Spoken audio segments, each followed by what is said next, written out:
Halo guys, jumpa lagi dengan channel YouTube saya. Bagaimana kabar trading Anda minggu-minggu ini? Kita semua tahu bahwa sekarang ini kita ada dalam masa transisi COVID-19. Bisnis sedang tidak baik-baik saja, tetapi juga tidak buruk-buruk amat. IHSG kembali tertekan di angka di bawah 6.700.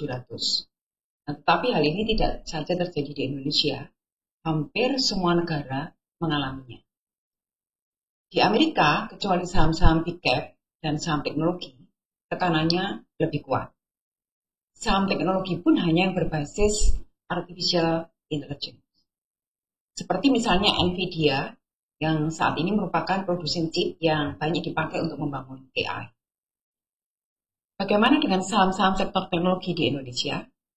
Nah, kali ini kita akan membahas secara khusus strategi trading di sektor teknologi seperti yang sudah saya janjikan di video-video sebelumnya, bahwa ini adalah seri pembahasan mengenai strategi trading di sektor-sektor di 9 sektor perusahaan-perusahaan yang terdaftar di Bursa Efek Indonesia. Nah, sektor teknologi Indonesia itu sedikit berbeda dengan yang ada di Nasdaq. Oke, mari lebih lanjut kita akan membahas bagaimana saham atau daftar saham yang ada di sektor teknologi. Di tabel di samping saya mengurutkan berdasarkan kapitalisasi pasar. Jadi kapitalisasi pasar yang tertinggi di urutan pertama, kemudian sampai dengan yang memiliki kapitalisasi pasar yang paling rendah di sektor teknologi. Kalau kita amati dari diagram berikut ini, kelihatan bahwa sekitar 80% itu nilai pasarnya terkonsentrasi pada 5 saham besar, yaitu GoTo, DCII, Beli, EMTK, dan kemudian Buka. GoTo memiliki kapitalisasi pasar sebesar 34,5%.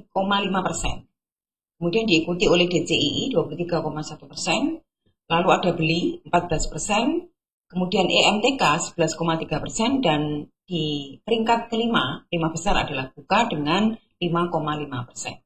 Nah, jika kita telah dari kelima perusahaan tersebut, yang pertama misalnya GoTo.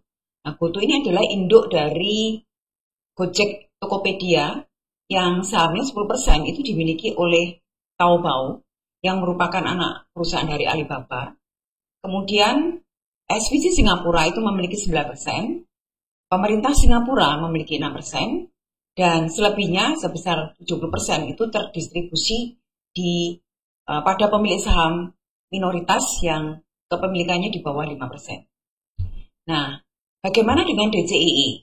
DCII adalah perusahaan data center, 30% sahamnya itu dimiliki oleh Toto Sugiri sebagai pendiri, dan yang dianggap penting adalah adanya atau keberadaan dari Antoni Salim dengan kepemilikan sebesar 11%. Berikutnya ada Beli.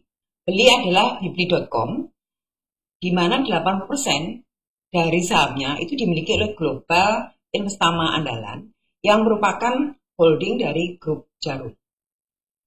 Berikutnya adalah EMTK.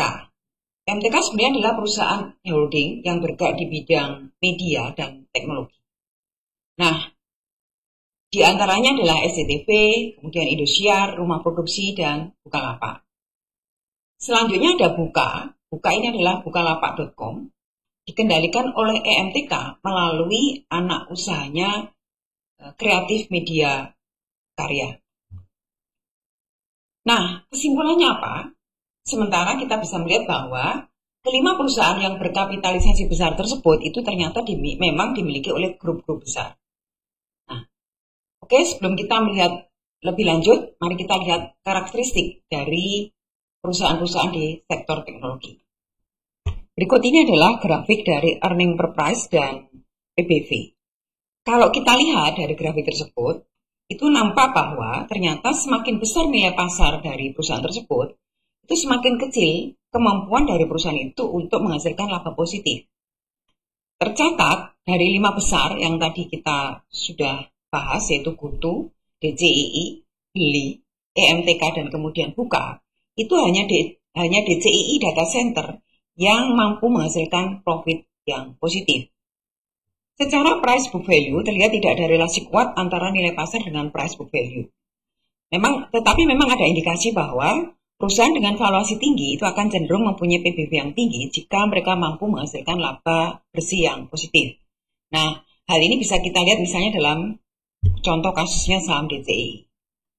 Nah, selanjutnya bisa kita simpulkan juga bahwa saham-saham perusahaan teknologi besar itu ke depan akan bisa berpotensi naik jika mereka mampu menghasilkan laba bersih yang positif. Nah, tetapi yang perlu kita perhatikan juga adalah perusahaan-perusahaan teknologi kecil yang berkapitalisasi kecil itu cenderung mampu menghasilkan laba bersih yang positif.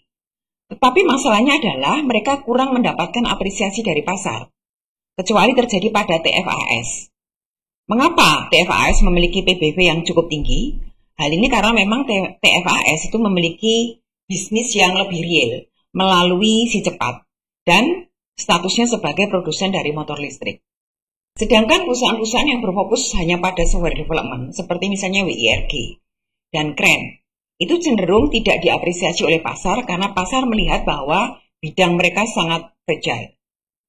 Jadi bagaimana sebaiknya kita berstrategi trading di sektor teknologi?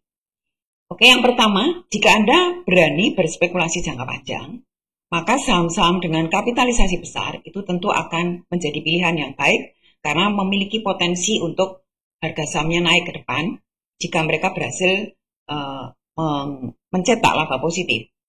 Nah, dalam hal ini khususnya laba operasional.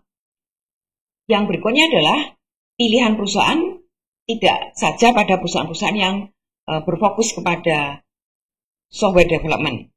Nah, tentu perusahaan-perusahaan yang memiliki usaha real itu jauh lebih aman dan akan memproteksi Anda sebagai trader. Yang ketiga, Anda perlu berhati-hati dengan perusahaan-perusahaan berkapitalisasi kecil, apalagi untuk berita-berita yang sifatnya ekspektasi dan rencana bisnis.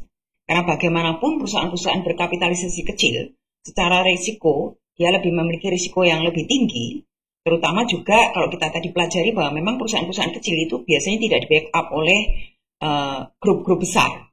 Nah, jadi kecenderungan untuk mereka memiliki risiko yang lebih tinggi itu akan lebih kuat pada perusahaan-perusahaan yang berkapitalisasi kecil.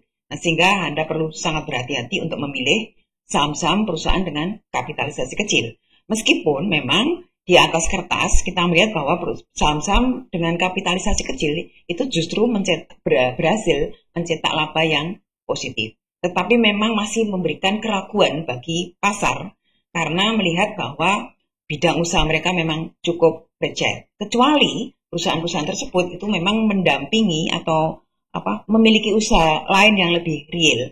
Itu tentu akan menjadi andalan yang bisa membuat investor merasa lebih aman.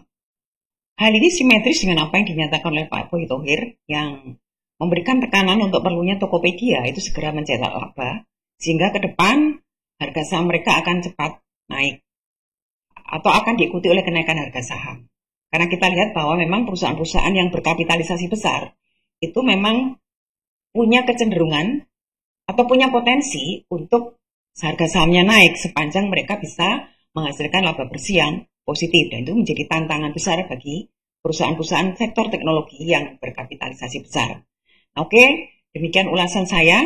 Semoga bisa memberikan kepada Anda pencerahan, menjadi salah satu pertimbangan Anda untuk memilih saham-saham di sektor teknologi. Nah, pilihan-pilihan bijaksana tentu ada di tangan Anda, sehingga Anda bisa mengamankan posisi Anda sebagai trader. Anda bisa mengambil hal-hal positif dari apa yang tadi sudah saya sampaikan. Nah, ikuti terus ulasan berikutnya bagaimana strategi trading di berbagai sektor yang lain di Bursa Efek Indonesia. Terima kasih sudah menyimak. Sampai jumpa di video-video berikutnya.